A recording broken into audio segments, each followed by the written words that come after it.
진짜. 야! 와! 야! 네가 혼자 그랬잖아. 저거 진짜 한 대만 때렸으면 좋겠네 진짜.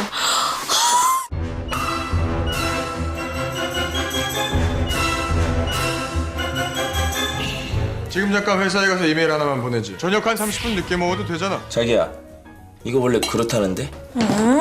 이 홍합도 좀 더 넣어주지. 언제까지 가족들 얼굴에 똥칠하며 살 거야? 자식 아니랄까 봐. 왜 그러고 살아?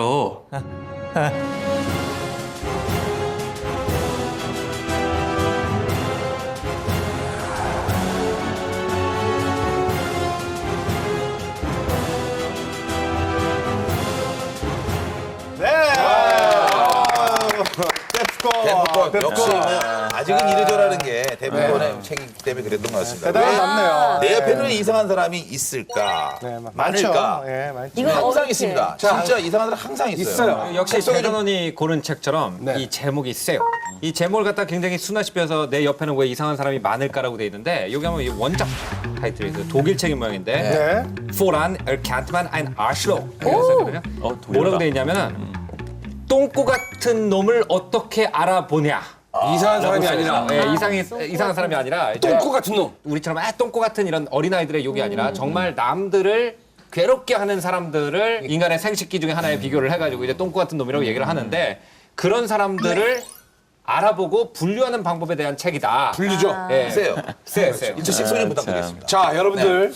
여러분들하고 관계를 맺고 살아가는 사람 중에 이 사람 진짜 좀 이상한데? 라는 생각이 드신 적 있으시죠? 많죠. 있으시다고요? 그럼요. 그래요. 있습니다. 분명히 있어요. 그럴 땐 이 책을 펼쳐보시고 그 인간 이 인간이네? 라고 하면 그 사람은 이상한 사람입니다. 이 책 자동 주문 됩니까? 자동 주문 됩니다. 가격 바로 13,500원. 쇼킹이다. 여러분이 간장게장 3번만 안 사 먹으면 살 수 있습니다. 좋습니다. 갑니다. 네. 이상한 사람 질량 보존의 법칙이라는 말 들어보셨습니까? 있어요. 네. 같은 반, 학교 친구, 그리고 나의 직장 상사, 심지어는 내가 탄 전철 옆자리에 앉은 어떤 사람도 그 사람이 특히 많아요. 언제 어디서나 이상한 사람들이 분명히 있을 수 있다는 거거든요. 그래서 이 책은 거기에 대한 얘기들을 합니다. 저자 소개를 좀 부탁드리겠습니다. 알겠습니다. 심리학자와 소설가가 뭉쳤어요. 그래요? 그렇죠. 한 사람이 쓴 게 아니면 두 사람이 같이 뭉쳐서 공동지필이에요? 둘이 합쳐 하나 되어 원책을 만든 겁니다. 홈쇼핑 같은 느낌이 예. 먼저 그 모니카 비트볼룸은요. 정신의학을 공부한 범죄 심리학자. 아, 심리학자. 그리고 자 공동집필자 산드라 블록? 산드라 블록 아니고요. 산드라 리프케스입니다. 범죄 소설 시리즈로 25만 권이 넘는 판매 부수를 기록한 인기 작가입니다. 소설가. 이 사람 소설가군요. 그렇죠. 이분이 그냥 소설가가 아니고요. 네. 이상한 사람들 때문에 괴로운 소설가라고 써 있고요. 그다음에 이상한 사람들 때문에 더 괴로운 심리학자와 우리말로 옮기다 덩달아 괴로워진 번역자 이렇게 세 명이 뭉쳐서 썼다고 돼 있는데 여기부터 이제 이 책에서 느껴지는 어떤 위트 같은 게 팍팍 느껴지는 거예요. 그렇죠. 이 목차를 보시면 예. 이게 뭘로 보이세요? 지하철 노선이요. 지하철 노선도입니다. 예. 어제 야근해서 다 해놓고 갔어요. 여기요. 어디? 오, 소름 끼치게 잘했는데 수고했어라 가자. 내가 밤새워서 다 해놨더니 내가 도와줬다는 얘기 쏙 빼고 지가 다 한 것처럼 구네.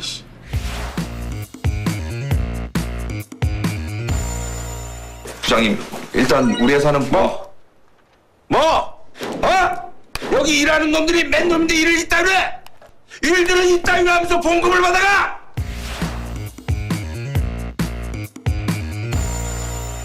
솔직히 아버님은 남인 진아 엄마한테는 그렇게 잘해주시면서 가족인 저한테는 왜 맨날 그러세요? 저 사람도 그래요. 당신 건강보존식품 먹는 거 6개나 되지? 그중에 나보고 같이 먹어보자고 권한 거 하나라도 있어? 있으면 말해봐.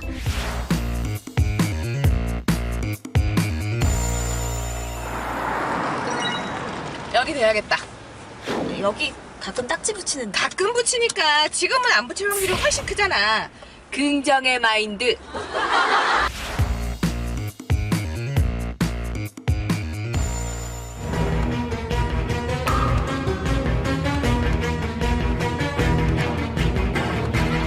지하철 노선도로 만들어가지고 사람들에 대해서 이렇게 나열을 냈어요. 14호선까지 있네. 그렇죠. 이거 정말 공감 많이 하실 겁니다.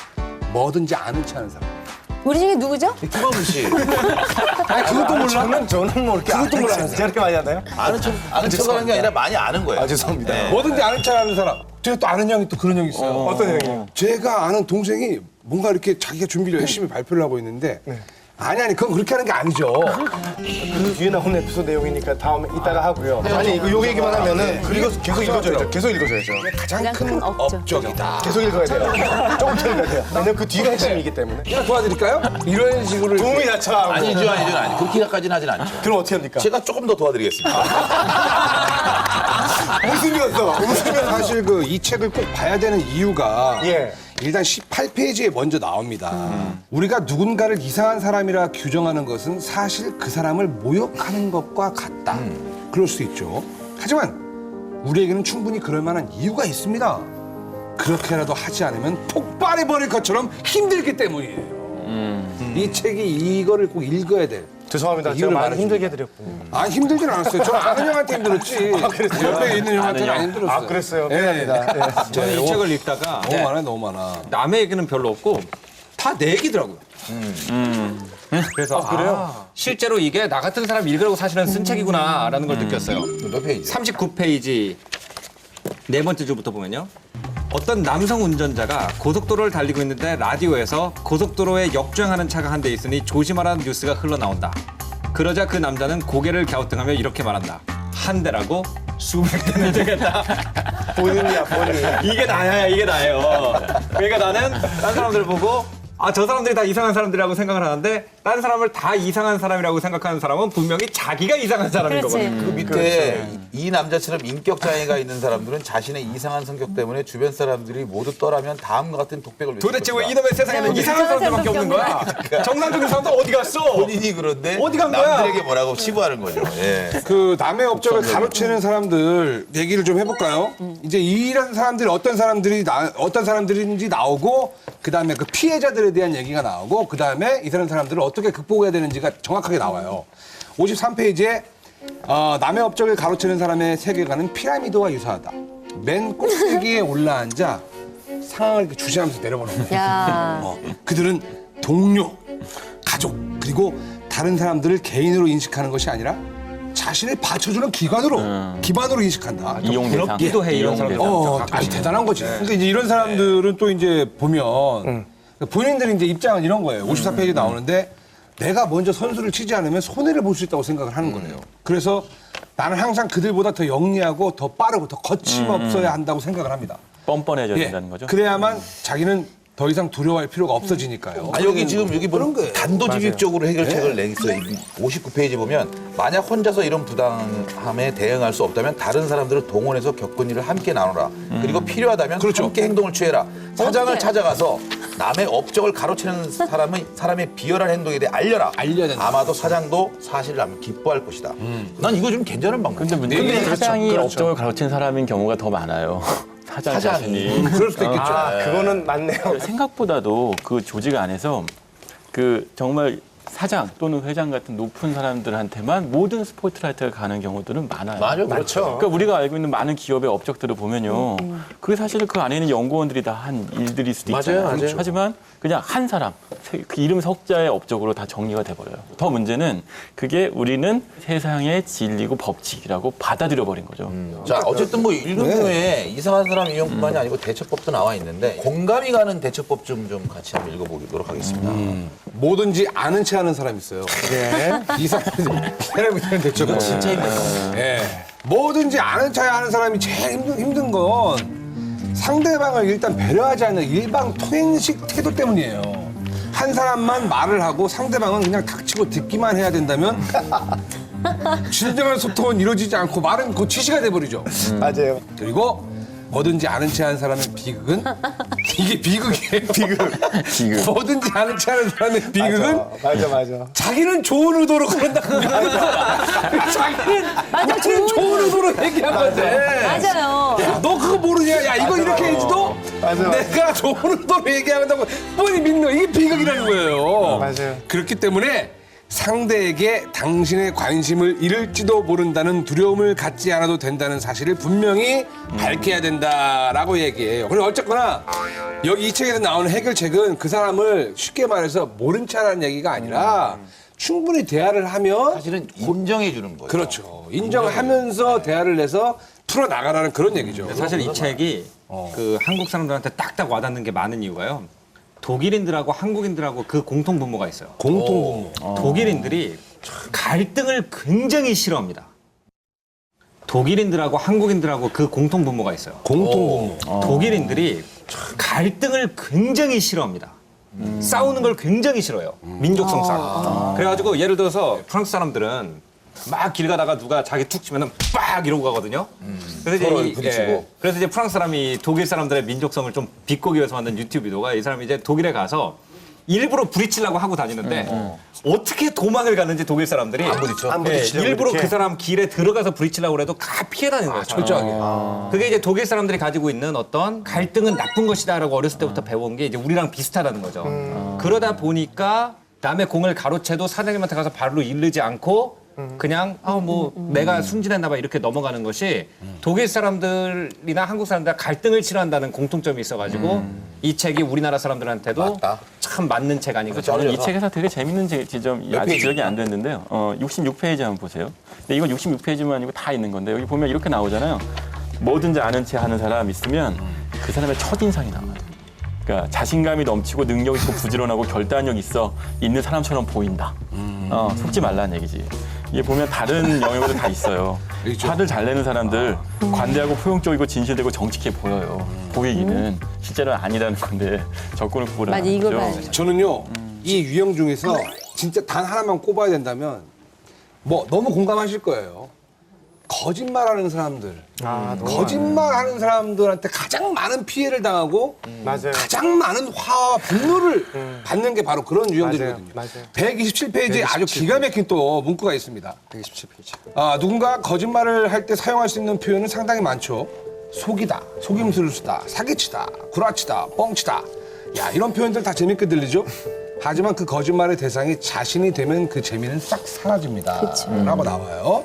그리고 여러분들, 여기 이 책에는요, 이게 어떻게 보면 이제 실패한 사람들이기 때문에 거짓말을 많이 한다는 얘기가 나오는데 133페이지는 실패한 사람은 아주 인상적인 성공담을 꾸며낸다고 합니다. 실패를 했기 때문에 자기가 거짓말로 성공한 사람처럼 포장을 하는 거예요. 부풀리는 거야. 왜냐하면 나는 실패했었으니까. 그래서 이제 성공한 어떤 그런 인상적인 성공담을 꾸며내고 거짓말쟁이는 결국 그 거짓말이 진짜인 것처럼 자기 자신한테 이제 최면을 걸기 시작해요. 자기도 모른다는 거예요. 그렇지. 자기가 거짓말하는. 그래서 자신의 정신병이 정신병. 자신의 말을 진실이라고 선언을 하고 하지만 이제 무의식적으로는 쌓아 올린 거짓말이 와르르 무너져 버리고 한순간에. 그 뒤에 숨어있던 아무것도 아닌 자신의 존재가 드러날까봐 끊임없이 이 사람들은 또 두려워해요. 한편으로는 굉장히 불안해하죠. 그래서 거짓말하는 예. 부분에서 133페이지 보면요. 네. 거짓말을 일삼는 사람은 다른 사람을 믿지 않는데요. 본인 스스로 다른 사람을 믿지 않고 있다는 거예요. 여러 가지 캐릭터 중에서 제가 가장 싫어하는 유형은 이 치근덕거리는 사람. 네, 저는 약간 그 경험해봤어요? 개인적인 어떤 선이 굉장히 분명한 그렇지. 사람인데 프라이빗. 자꾸 이제 뭐 예를 들어서 만나자마자 형 동생 하자고 그러고 같이 고기를 먹는데 갑자기 자기 젓가락으로 고기 집어가지고 내 접시에다 막 올려놓는다든지 막 이런 것들이 좀 이제 그 어떤 개인 공간을 침해하는 행동으로 받아들여서 그럼 약간은 데프콘하고 나는 좀 싫었겠네요. 그렇게 처음부터 아주 편하진 않았습니다. 아니 근데 형 동생은 그나마 나요. 어떤 게 있냐면 여기 보니까 실제로 인간관계에서 확실히 선을 긋지 못하는 사람들이 치근덕거리는 사람들의 행동에 상당히 예민하게 반응한다. 그러니까 왜 그런가 생각해보니까 내가 선을 못 긋고 있는 거구나. 스스로가. 내가 내 편한 선이 어딘지를 확실히 알고 있으면 그 선 안에서 수용이 되는데 내가 모르니까 나한테 가까이 오는 걸 다 불편하게 느끼는 걸 수도 있다라고 생각을 했어요. 그런데 실제로 이런 일이 일어난 거예요. 이런 수동적인 거부는 전방대의 결과를 불러올 수 있다. 치근덕거리는 사람은 오히려 마음의 벽을 허물기 위해서 더욱더 따뜻하게 대한다는 거죠. 그러니까 나는 여기까지가 내 개인적인 선이니까 더 이상 너무 친밀하게 되면 불편합니다라는 표현을 하고 있는데 그 사람은 이 사람이 아직 마음의 문을 안 열었구나. 그래서 더 친밀하게 고기를 계속 집어주는 거죠. 그렇죠. 왜 안 먹어? 거기다 빨리 먹으라는 얘기까지 하는 거지. 아, 우리는 그런 스타일은 아니에요. 우리는 고기를 얹어주지 않아요. 나 먹기 바쁜데 먼저 얹어줘. 자기가 뭐 이게 보통이죠. 화나게 하는 사람들을 안 하고 그러다가 보면 오늘 뭐 내가 남들을 얼마나 화나게 하고 있는 건 아닌가라는 생각을 뒤집어 보게 되는데 저 같은 사람한테 좋은 거 그러면 같아요. 지금 좀 지나고 하니까. 좋은 김에 예나의 낭독을 또 예낭독. 예낭독. 좋아요, 근데. 아, 귀에 쑥쑥 들어와요. 그러면은 271페이지입니다. 271페이지. 271. 누구나 이상한 사람이 될 수 있다. 그 지하철 그 사람들 많은 그 꽉 끼어 있는 상태. 만원 전철. 네, 만원 전철 그 안이라고 상상을 하시면 책을 읽다가 당신도 분명 뜨끔한 부분이 있었을 것이다. 그렇지 않은가? 하지만 안심하시라. 자신이 혹시 그럴지도 모른다고 생각할 수 있을 정도면 의심을 거둬들여도 된다. 기억하는가? 이상한 사람들의 가장 두드러지는 특징 중 하나는 바로 다른 사람들의 이상하다고 주장하는 것이다. 하지만 당신이 자기 자신을 한번 뒤돌아보는 것도 흥미로운 경험이 될 것이다. 우리는 누구나 어느 정도는 이상한 사람이 될 잠재 요인을 갖고 있기 때문이다. 그러니까 이 책을 보면은 뭐 내 주변에 이상한 사람뿐만이 아니라 나도 이상한 누군가에게 이상한 사람이 나도 여기 세상하는 부분이 있다니까. 나도 있어요. 저도 있어요. 반성하는 진단이 조금씩 되기 시작했어요. 나와 또 그 다른 분 사람들과의 어떤 관계를 좀 돌아볼 수 있는 그런 책이기도 하다는 얘기죠. 화도 나게 하고 화도 덜 나게 하고 좀 돌아보기도 하고. 그렇죠, 그렇죠. 알겠습니다. 자, 이 책의 생명줄은 어떻게 됩니까? 자, 이 책의 생명줄은 39페이지입니다. 39페이지. 어떤 이상한 사람을 해치울 수 있는 유일한 방법은 자기 안에 있다. 상대가 어떤 사람인지 정확하게 간파한 후 그에 맞게 자신을 무장해야 한다입니다.